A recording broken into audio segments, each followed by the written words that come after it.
Please subscribe to Facetv Africa and turn the notification on.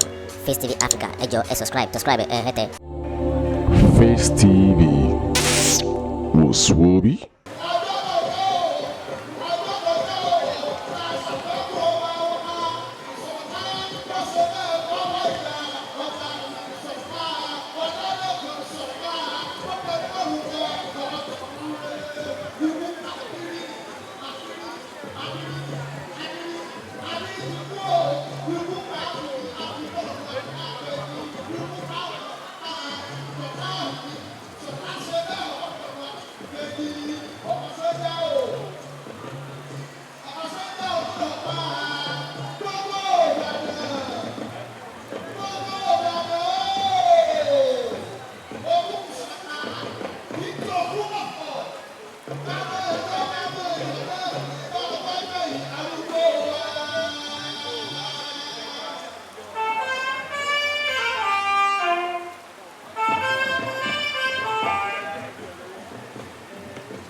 Èyí tí ẹ wá lẹ́ni láti wá ṣe ẹ̀yẹ fún bàbá wa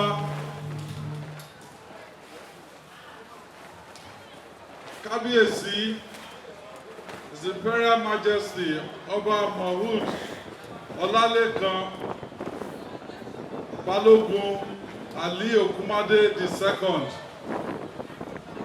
Mo gbàládùra fún yín pé gbogbo ẹ̀yin tẹ́ wá ọmọ rere àgbẹ̀yìn gbogbo yín náà. Mo tún gbàládùra yín pé àwọn ẹlẹ́yẹ yín kò ní ṣáájú yín lọ. Àgbẹ̀yìn arúgbó gbogbo wa. My comment lady, just one or two ni. Àwọn tí mo fẹ́ ká ṣe ẹ̀yẹ fún bàbá, àwọn ni wọ́n rán òjò yìí, ṣùgbọ́n mo ti sọ fún àwọn tí wọ́n á mú òjò náà pé kí wọ́n lọ mú. Ìgbà tí wọ́n try láti mú lọ́wọ́, ẹ máa jẹun, ẹ máa mú, ẹ jẹ́ ká máa celebrate Kábíyèsí. One thing tí màá fẹ́ kí á mú lọ sílé lénìí, ó ní pé èmi àti Kábíyèsí a ṣe nǹkan tí Napoleon ta rò pé kò lè ṣe. Kámẹ́rà. A ṣe nǹkan tí Napoleon tí wọ́n rò pé Napoleon ò lè ṣe. Èmi àti the House of Assembly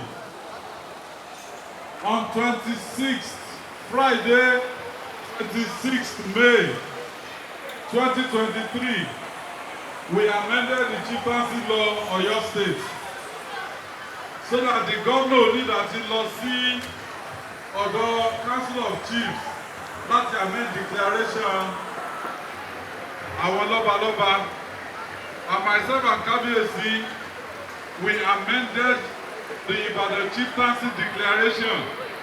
Àwọn tí ò bá tí ì rí ẹ jẹ́ kí wọ́n lọ wá. That is the declaration in force láti enthrone Olúbàdàn of Ibadan land. I've seen the recommendation of the Olúbàdàn in council and I've accepted it.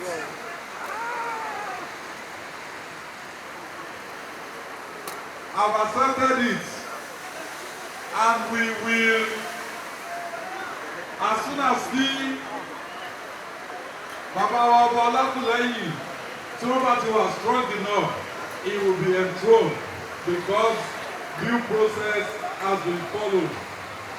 So nínú òjò yìí ẹ má bínú tí mo bá ti kúrò bí mo láti máa lọ nítorí pé.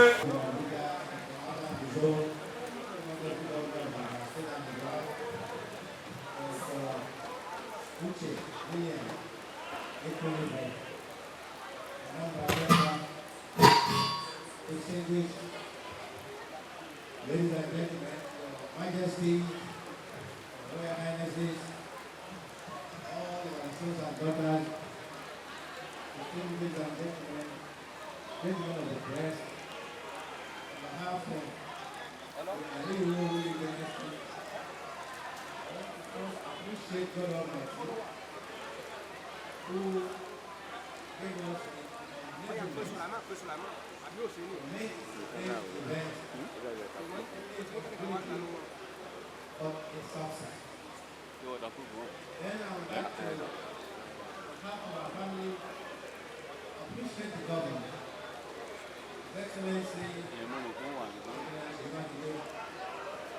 course, the family is not surprised. You have been a bastard. Remember the day you came to pay a ordinary visit? So let us know what Baba used to say to you in your days when you were three partners with each other. Seyi, Seyi, I want to say something that truly significant. During his coronation, you shared with the audience of that day, local audience and international audience, some things you had in common with him.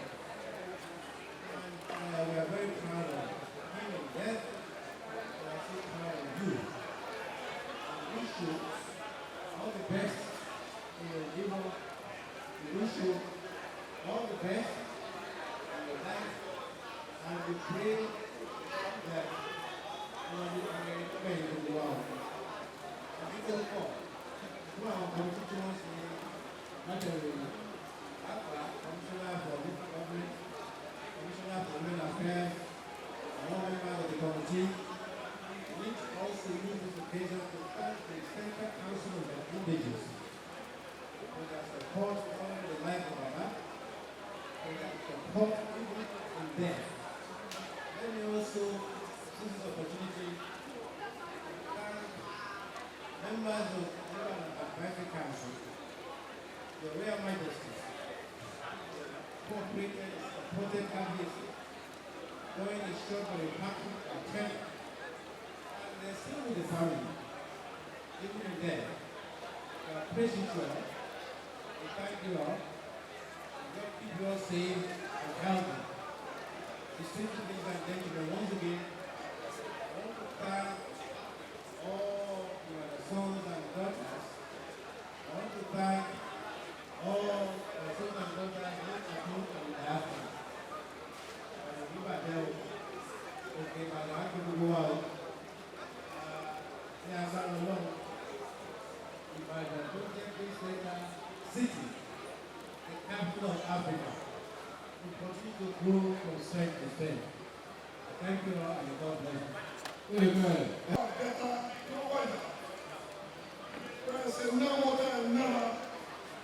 And for the first time in the history of my life, this state barrier over for Ibadan, over one move, another Kabalokuna of Ibadan, and to us a senior ye, Moki, Moki Wolori, Fude, Ati Oma, Tinu, Ati Oma, Tonu, ìfẹ́ Ìbàdàn, ìgbà tí kábíyèsí wà láyé, mo bá gómìnà wa sọ̀rọ̀, wípé àfún ọdún wọ̀nà tí wọ́n ti bá ti, fún odidi ọdún ọ̀sùn, kí gómìnà wọn tó di gómìnà ọ̀gọ́dọ̀dẹ̀. Afẹ́ parí ẹ̀kọ́ tọ́kẹ́ ọba wa, ọlọ́dẹ̀kẹ́ ọba ogun ní òdò. Gómìnà wọn fún mi ní ìdánilójú pé kí wọ́n ṣẹ̀ṣẹ̀. Wọ́n sì tì wá lẹ́yìn lẹ́nu pé àparí àfihàn ọkù díẹ̀ lọ sí àfihàn lọ́wọ́ pé bàbá wa. Bàbá gómìnà, ẹ̀ ń ṣe láìkejì, ẹ̀ fi fi gbogbo ọláyé, pé kì í ṣe gbogbo ìlú lọ́sẹ̀ láìkejì ni wọ́n sọ̀rọ̀ ìdá. You continue the good work of the first time, and we are proud of all of the man is good for you, that when you do this step, you will go higher level to serve Nigeria as a whole. Adúgbò ọkọ̀ ọkọ̀ ọba wa kò fi gbogbo àwọn tí wọ́n ṣètò ní lórí commissioner wa local government commissioner for two councils, commissioner for tourism and women commissioner for health and women. Adúgbò wọ̀nyí ẹgbẹ́ wọ̀nyí dábàá sísè ìtẹ̀síwájú náà sísè.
Please subscribe to Face TV Africa and turn the notification on. Face TV Africa, ẹ jọ̀ọ́ ẹ subscribe, hete. Face TV was Swoby.